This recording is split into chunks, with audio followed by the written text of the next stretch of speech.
एक ऐसा बादशाह जो खुद को खुदा कहलवाता था, एक ऐसा शासक जिसके सामने लाखों लोग सिर झुकाते थे। और फिर एक दिन समंदर उसके सामने खड़ा था और पीछे मौत। सवाल सिर्फ ये नहीं था कि फिरौन डूबेगा या नहीं, सवाल ये था कि ताकत का घमंड इंसान को कहां ले जाता है। आज की ये कहानी है उस इंसान की जिसने अल्लाह से टक्कर लेने की जुर्रत की। कुरान करीम में जिन लोगों का सबसे ज्यादा जिक्र हुआ है उनमें एक नाम बार बार आता है, फिरौन। वो मिस्र का सबसे ताकतवर हुक्मरान था। उसके महल सोने से चमकते थे, उसकी फौजें बेमिसाल थीं और उसकी जबान से निकला एक जुमला इतिहास में हमेशा के लिए दर्ज हो गया, मैं तुम्हारा सबसे बड़ा रब हूँ। सूरह अन-नाज़ियात में कुरान इस दावे को साफ बयान करता है।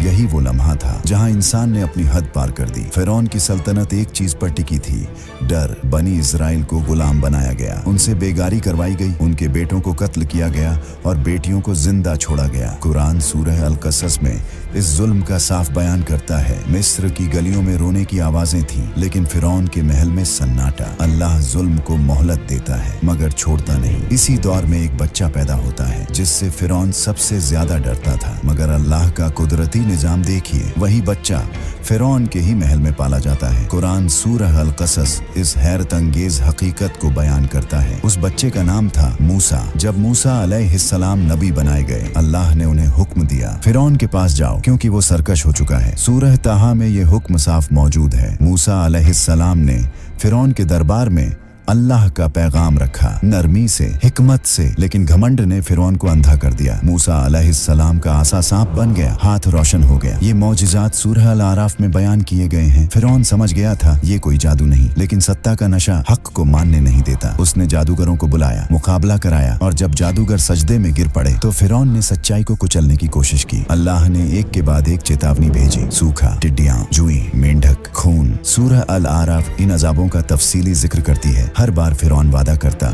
और हर बार वादा तोड़ देता। ये मोहलत थी मगर आखिरी नहीं। अल्लाह का हुक्म आया। मूसा अलैहिस्सलाम बनी इजराइल को लेकर निकल पड़े। अंधेरी रात, सन्नाटा, पीछे फिरौन की फौज, आगे समंदर। लोग डर गए, लेकिन मूसा अलैहिस्सलाम ने वो जुमला कहा जो कयामत तक गूंजता रहेगा, नहीं, मेरा रब मेरे साथ है। हुआ। मूसा अलैहिस्सलाम ने आसा मारा और समंदर रास्ता बन गया। दो ऊंची दीवारें, बीच में सूखा रास्ता। बनी इजराइल पार हो गए। फिरौन घमंड में पीछे घुस गया। जैसे ही आखिरी इंसान बाहर निकला, समंदर बंद हो गया। फिरौन डूबने लगा। उस वक्त उसने कहा, मैं ईमान लाता हूँ। देर हो चुकी थी। कुरान सूरह यूनुस में अल्लाह फैसला सुनाता है। अब जब पहले नाफरमानी की, फिरौन डूब गया। उसकी ताकत, उसका घमंड, उसका दावा, सब खत्म। अल्लाह ने फिरौन को इसलिए तबाह नहीं किया कि वो ताकतवर था, बल्कि इसलिए कि वो जालिम था। ये कहानी सिर्फ अतीत नहीं, ये आज भी जिंदा है। जब इंसान खुद को सबसे बड़ा समझने लगे, जब वो हक को ठुकरा दे, जब वो कमजोरों पर जुल्म करे, तो याद रखिए, समंदर आज भी मौजूद है और अल्लाह की पकड़ आज भी उतनी ही सख्त है। कुरान इस कहानी को इसलिए दोहराता है ताकि हर दौर का इंसान समझ सके, अक्ल वालों के लिए इसमें इब्रत है।